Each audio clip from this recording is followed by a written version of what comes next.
Some of the greatest stories ever told are about everyday human beings surviving our most devastating losses and coming out stronger on the other side.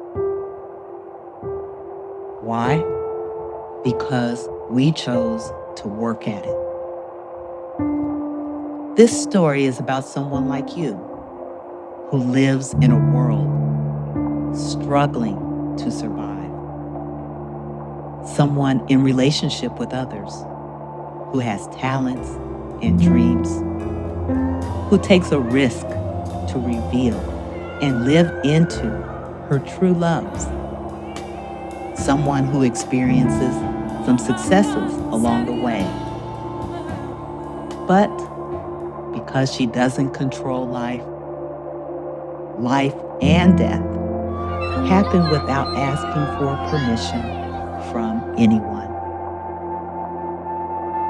She becomes a person she never expected to become, meets people she never expected to meet, visits places she never expected to be in,